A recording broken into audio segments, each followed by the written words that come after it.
आज भारताला स्वतंत्र होऊन 80 वर्ष पूर्ण झाली, तरीही आपली म्हणावी तशी प्रोग्रेस झालेली दिसत नाही आणि ही प्रोग्रेस होणार कधी? हा प्रश्न हमखास सगळ्यांना पडत असणार. या प्रश्नाचं उत्तर एका गणितात दडलेलं आहे आणि ते गणित जर तुम्ही समजून घेतलं ना, तर तुम्हाला कळेल भारत कधी सुधारणार. काही असे खूप इम्पॉर्टंट इश्यू आहेत जे आपल्या भारतीय लोकांच्या सिस्टीममध्ये अगदी खोलपर्यंत मुरलेले आहेत. ते इश्यूज कोणते? तर जातीवाद, भाषावाद, वर्णभेद, उच्च-नीच भेदभाव, आर्थिक असमानता, शैक्षणिक असमानता, स्त्री-पुरुष भेदभाव जी आपली पेट्रियार्कल सिस्टीम देते, धार्मिक सांस्कृतिक भेदभाव ज्यामुळे आपले हे सगळे रिलिजनल इश्यूज होतात. ह्या सगळ्या गोष्टी आपल्या लोकांच्या मनात खोलपर्यंत घर करून बसलेत. आपल्या भारतीय संस्कृतीचा जर इतिहास पाहिला तर या गोष्टी आपल्या संस्कृतीमध्ये दूर-दूरपर्यंत नव्हत्या. या आपल्याकडे रुजू कुठून झाल्या? तर जेव्हापासून ब्रिटिशांनी आपल्यावर राज्य केलं तेव्हापासून. डिवाइड अँड कॉन्कर या रणनीतीमुळे ब्रिटिशांनी याच आपल्या भारताच्या विविधतेचा फायदा घेतला, लोकांमध्ये हे विष कालवलं आणि त्यांनाच एकमेकांच्या अगेन्स्ट उभं केलं. त्यामुळे भारताची ताकद कमी झाली आणि त्यांना 150 वर्ष आपल्यावरती राज्य करता आलं. 150 वर्ष इज नॉट अ जोक. तुम्ही जर कॅल्क्युलेशन केलं तर माणूस साधारणपणे 70-80 वर्ष जगतो, ज्यातली 51 वर्ष त्याचे पीक टाइम पिरियड मधले असतात. असे 50-50-50 अशा 3 पिढ्या जवळ ब्रिटिशांनी आपल्यावरती राज्य केलं आणि ह्या तिन्ही पिढ्या या सगळ्या मेंटॅलिटीला धरून पुढे आल्या. आणि भारतीय फॅमिली स्ट्रक्चरमध्ये साधारणपणे 3 पिढ्या एका घरात राहतात, आजोबा, वडील आणि मुलगा. ब्रिटिशांनी राज्य केलेल्या पहिल्या 100 वर्षांमधल्या ज्या पिढ्या होत्या त्यांच्यातला जो तिसरा वंशज आहे तो आता कुठेतरी संपुष्टात आलाय,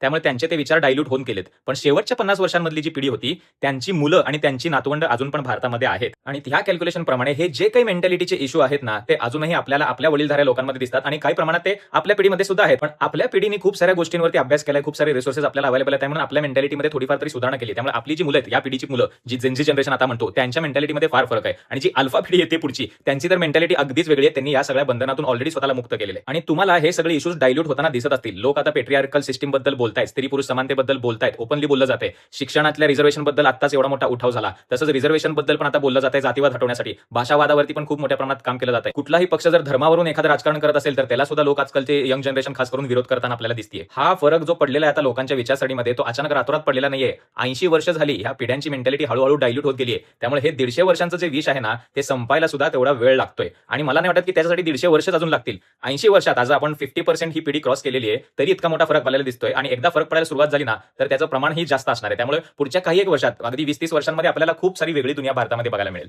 आणि कित्येक सरकार येतील आणि जातील, ते त्यांचं काम करतील नाही करतील, जोपर्यंत लोकांच्या या मेंटॅलिटीमध्ये सुधारणा होणार नाही ना, तोपर्यंत तुम्हाला तो फरक दिसणार नाही. आणि हे जर गणित तुम्हाला लक्षात आलं तर सुरुवात आपण स्वतःपासून करू शकतो, की आपल्याला या इश्यूजमध्येच अडकून बसायचं आहे आणि आपला भारत असाच आहे तसाच अशी नावं ठेवत राहायचंय का त्यावरती स्वतःपासून सुरुवात करायचे काम करायला आणि भारताला एक प्रोग्रेस डेव्हलप कंट्री म्हणून लवकरात लवकर बघायचंय. इतके सारे इंट्रोड्यूस येऊन गेले, इतके सारे चॅलेंजेस आले, इतकी विविधता आपल्याकडे आहे, तरी सुद्धा भारत ज्या पद्धतीने प्रोग्रेस करतोय त्यासाठी मी तर माझ्या भारताबद्दल खूप प्राऊड फील करतो. स्वतः आपण भारताचे नागरिक आहोत, माझा जन्म इथला झाला, त्यामुळे मी स्वतःला भाग्यवान समजतो. आणि आपल्या देशात इतकं सुंदर कलरफुल कल्चर, वातावरण आणि निसर्गामधली इतकी सुंदर विविधता आणि लोकांमध्ये असलेली माणुसकी ही जगात कुठे तुम्हाला बघायला मिळणार नाही. सगळ्यांना इंडिपेंडन्स डेच्या, स्वातंत्र्य दिनाच्या खूप खूप शुभेच्छा. जय हिंद.